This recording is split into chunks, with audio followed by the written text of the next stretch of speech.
அஸ்ஸலாமு அலைக்கும். இன்னைக்கு நம்ம ஹாஜரா கிரியேஷன்ல பண்ண போறது முடக்கத்தான் கீரை களி. ஆரோக்கியமான கீரை வகையில இதுவும் ஒண்ணு.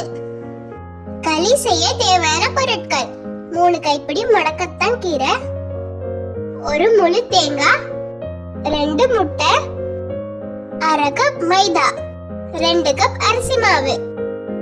நான் இன்னைக்கு தேங்காய் எண்ணெயில செய்ய போறேன். நீங்க நார்மல் ரீஃபைன் ஆயில்ல கூட செய்யலாம். நல்ல எண்ணெயிலையும் இந்த களி செஞ்சா நல்லா இருக்கும். ஒரு மிக்ஸி ஜார்ல தேங்காவையும் ஏலக்காவையும் சேர்த்து தலைப்பால தனியாவும் தண்ணிப்பால தனியாவும் எடுத்து வச்சுக்கலாம். அதே மிக்ஸி ஜார்ல முடக்கத்தான் கீரையை தண்ணிப்பால் சேர்த்து அரைச்சுக்கலாம். 1/2 கப் தேங்காவோட தண்ணிப்பால் சேர்த்து ஃபர்ஸ்ட் அரைச்சிக்கிறேன். முடக்கத்தான் கீரையை அரைச்சதுக்கு அப்புறம் உங்களுக்கு இன்னும் கொஞ்சம் தேங்காய் பால் தேவைப்பட்டா சேர்த்து அரைச்சுக்கோங்க. ரொம்ப தண்ணியா அரைச்சிடாதீங்க. நான் ஒரு 200 ml தேங்காய் பால் சேர்த்திருக்கேன். 2 முட்டையும் அதோடய சேர்த்து அரைச்சிக்கலாம். இந்த பதத்துல அரைச்சிக்கோங்க.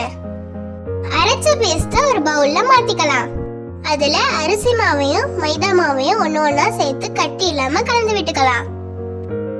தேங்காய் பாலோட முதல் பாலை சேர்த்து கட்டி இல்லாம கலந்து விட்டுக்கலாம். ரொம்ப தண்ணியா இருந்தா களியோட டேஸ்ட் நல்லா இருக்காது. நான் இப்ப கலந்து வச்சிருக்கிற பதத்துல கலந்து வச்சுக்கோங்க. ஒரு அடிகனமான பாத்திரத்துல 2 டேபிள் ஸ்பூன் எண்ணெய் சேர்த்துக்கலாம். நம்ம இப்ப ரெடி பண்ண கலவையை சேர்த்துக்கலாம்.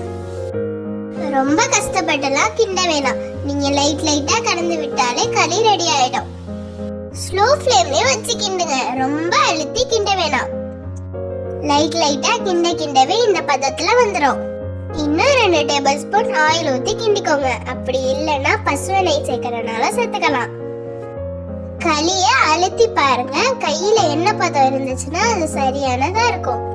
உங்களுக்கு வேணுங்கிற அளவு சீனி சேர்த்துக்கலாம். உங்களுக்கு வேணும்னா நாட்டு சர்க்கரை கூட சேர்த்துக்கலாம். ஆனா நாட்டு சர்க்கரை சேர்த்தீங்கன்னா டேஸ்ட் மாறிடும். சுவையான ஆரோக்கியமான முடக்கத்தான் கீரை களி ரெடி. நீங்களே வீட்ல ட்ரை பண்ணி பார்த்துட்டு மறக்காம எப்படி இருந்துச்சுன்னு எங்களுக்கு கமெண்ட் பண்ணுங்க. உங்களுக்கு இந்த வீடியோ பிடிச்சிருந்துச்சுன்னா மறக்காம நம்ம சேனல்ல லைக் பண்ணுங்க, ஷேர் பண்ணுங்க, சப்ஸ்கிரைப் பண்ணுங்க.